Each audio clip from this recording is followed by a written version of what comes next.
Hello friends, welcome to Sai Kiruba's kitchen. இன்றைக்கி நம்ம ஒரு பாரம்பரியமான எல்லாருக்கும் ரொம்பவே பரிச்சயமான சீ ஃபுட் ரெசிபி தான் பார்க்க போகிறோம். சுறா மீன் புட்டு. ரொம்பவே டேஸ்ட்டான இந்த ரெசிபி பார்க்குறதுக்கு முன்னாடி நம்ம சேனலுக்கு ஃபஸ்ட் டைம் வர ஃப்ரெண்ட்ஸ் சேனலை சப்ஸ்கிரைப் பண்ணிக்கோங்க. அப்படியே பக்கத்தில் பெல் ஐக்கான் அழுத்தி அதில் ஆலையும் டிக் பண்ணிக்கோங்க. சரி வாங்க நம்ம வீடியோவுக்கு போயிடுவோம். இந்த சுறா மீன் புட்டு பண்ணுறதுக்கு நான் ஒரு முழு மீன் வாங்கியிருந்தேன். அதில் அந்த தலை பகுதியை கட் பண்ணிவிட்டு மீதி இருக்க பகுதி இந்த மாதிரி கட் பண்ணி வாங்கியிருக்கேன். மீன் பார்க்குறதுக்கு எல்லாமே ஒரே மாதிரி தான் இருக்கும். ஆனால் சுறா மீன் எப்படி இருக்கும்னு பார்க்காதவங்களுக்கு இது நான் எப்படி இருக்கும்னு இதை தெளிவாக காட்டியிருக்கேன். சுறா மீன் இப்படி தான் இருக்குது. மேலே அந்த தோல் பகுதி பார்த்திங்கனாக்கா ரொம்பவே ரஃப்பாக இருக்குது. இதை நம்ம வேக வச்சு எடுக்க போகிறதால இந்த சைஸுக்கு நம்ம கட் பண்ணி எடுத்துக்கலாம்.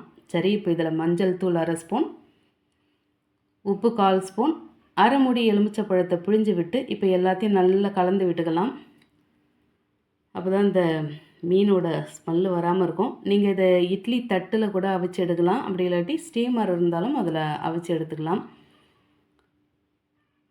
இப்போ இந்த மாதிரி நல்லா இந்த மஞ்சள் தூள், லெமன், உப்பெல்லாம் சேர்த்து நல்லா பெரட்டி விட்டு இதை நம்ம இட்லி பாத்திரத்தில் வழக்கமாக இட்லி எப்படி அவிச்சு எடுப்போமோ அதே மாதிரி தண்ணி வச்சு இதை மூடி போட்டு 5லேருந்து ஒரு 7 நிமிஷத்துக்கு வேக வச்சு எடுத்துக்கலாம். இது எல்லாத்துக்கும் ஒரே டைம் நம்ம சொல்ல முடியாது. ஏன்னா மீன் ரொம்ப சின்ன சைஸை எடுத்துட்டிங்கனாக்கா இன்னும் நம்ம முன்னாடியே எடுக்க வேண்டியிருக்கும். அதனால் மீனோட சைஸை பார்த்துட்டு நீங்கள் வேக வச்சு எடுத்துக்கோங்க. அதை பாருங்கள், நல்ல கிழங்கு மாதிரி நல்லா வெடித்து வெந்து வந்திருக்கு. அவ்வளோதான். இப்போ நம்ம இதை இறக்கி ஆற வச்சுக்கலாம்.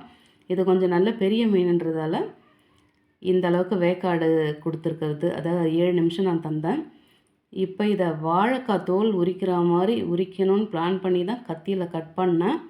ஏன்னா நம்ம கையிலே எடுத்தோம்னாக்கா அது ஒரு மாதிரி குழஞ்சி போன மாதிரி ஆகிடும். அதனால் இந்த பாருங்கள், இந்த மாதிரி கட் பண்ணி எடுத்ததில் இந்த மேல் தோல் அழகாக உறிஞ்சி வருது.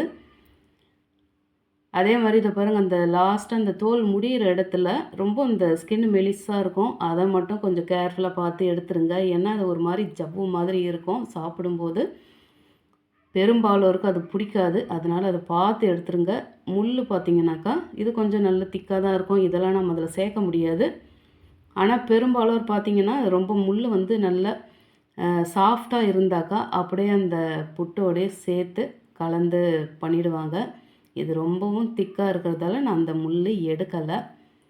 இந்த மாதிரி மீனை நல்லா இந்த கிழங்க எடுக்கிற மாதிரி, மரவள்ளி கிழங்க எடுக்கிற மாதிரி எடுத்தாச்சு.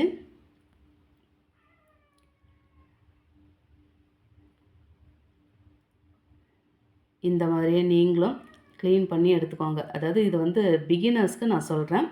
இதே மாதிரி மீதி இருக்க மீனெல்லாம் உதிர்த்து எடுத்து தனியாக வச்சுட்டேன். இப்போ நம்ம சுறா மீன் புட்டு ரெடி பண்ணிக்கலாம். ஒரு பாத்திரம் சூடு பண்ணியாச்சு. 4 டேபிள் ஸ்பூன் எண்ணெய் விட்டு எண்ணெய் சூடான பிறகு 1 ஸ்பூன் சோம்பு சேர்த்து நல்லா பொரிய வச்சுக்கலாம். சோம்பு நல்லா பொரிஞ்ச பிறகு 300 கிராம் வெங்காயம் நல்ல பொடியாக கட் பண்ணி இதை நல்லா வதக்கி எடுத்துக்கணும். கலர் மாறி வரணும். அதுக்காக வெங்காயத்தை மட்டும் நம்ம தனியாக வதக்கி கலர் மாற விட போகிறது கிடையாது. இது கூடவே அந்த இஞ்சி, பூண்டு, பச்சை மிளகாலாம் சேர்க்கும்போது ஆட்டோமேட்டிக்காக கலர் மாறிடும். இப்போ பாருங்கள், வெங்காயம் சாஃப்டாக வதங்கி இருக்குது. இதில் 3 முழு பூண்டு நான் உரித்து பொடி பொடியாக கட் பண்ணி சேர்த்துருக்கேன். அதையும் நல்லா வதக்கி விட்டுக்கலாம். நல்ல ஒரு 3 நிமிஷத்துக்கு நல்லா வதங்கட்டும். இது நம்ம எல்லாமே ஒன்றா சேர்த்து வதக்கினா அது ஒரு டேஸ்ட்டு கிடைக்கும். தனித்தனியாக வதக்கினா அது ஒரு டேஸ்ட்டு கிடைக்கும். இப்போ இதில் 3 டேபிள் ஸ்பூன் இஞ்சி பொடியாக கட் பண்ணி சேர்த்து அதையும் நல்லா வதக்கி விட்டாச்சு. இந்த மாதிரி நம்ம ஸ்டெப் பை ஸ்டெப்பாக தனித்தனியாக வதக்கும்போது அது டேஸ்ட் உண்மையாகவே சூப்பராகவே இருக்கும். நீங்கள் 2 மெத்தடும் ட்ரை பண்ணி பாருங்கள். இப்போ 3 டேபிள் ஸ்பூன் நல்ல பொடியாக கட் பண்ண பச்சை மிளகாய் சேர்த்து அதையும் நல்லா வதக்கி விட்டுக்கலாம். இந்த சுறா புட்டுக்கு மெயின் காரமே இந்த பச்சை மிளகா தான். நம்ம மிளகாத்தூள் எதுவும் ரொம்ப அதிகமாக சேர்க்க போகிறதில்ல. அதனால் இது அந்தளவுக்கு காரமெல்லாம் தெரியாது. இன்னும் கூட கொஞ்சம் எக்ஸ்ட்ராவே சேர்த்துக்கலாம். இப்போ இதில் 2 ஸ்பூன் வீட்டில் அரைச்ச குழம்பு மிளகாய்த்தூள், 1/2 ஸ்பூன் மஞ்சள் தூள், உப்பு தேவையான அளவு சேர்த்து கட் பண்ணி வச்சுருக்க கருவேப்பிலையும் சேர்த்துட்டு இப்போ எல்லாத்தையும் நல்லா கலந்து விட்டுக்கலாம். இப்போ பாருங்கள், வெங்காயத்தோட அளவு பார்த்திங்களா, நம்ம சேர்க்கும்போது அதிகமாக இருந்தது. இப்போ அப்படியே நல்லா அளவு குறைஞ்சி நல்லா சுருண்டு வந்திருக்கு. எண்ணெய் நல்லா பிரிஞ்சு வருது. இந்த டைமில் நம்ம உதிர்த்து வச்சுருக்க அந்த சுறா மீன் எல்லாத்தையும் சேர்த்து நல்லா அதை கொத்து கறி மாதிரி நல்லா கொத்தி விட்டுக்கணும். அப்போ தான் நல்லா அதில் மசாலா பிடிக்கும்.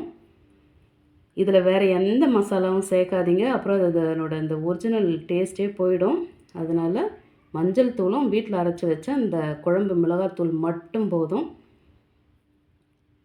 இந்த மாதிரி நல்லா கொத்தி விட்டு இது நல்லா ட்ரையாக உதிராக வரட்டும். அப்படி ஆன பிறகு நல்லா ட்ரை ஆன பிறகு லாஸ்ட்டாக அரை ஸ்பூன் பெப்பர் பவுடர் சேர்த்து கட் பண்ணி வச்சுருக்க கொத்தமல்லியும் சேர்த்து நல்லா கலந்து விட்டு இறக்குனாக்கா சூப்பரான வாசனையோட சூப்பர் டேஸ்ட்டில் நம்மளோட பாரம்பரியமான சுறா மீன் புட்டு எவ்வளோ குயிக்காக ரெடி ஆகிடுச்சு பாருங்கள்.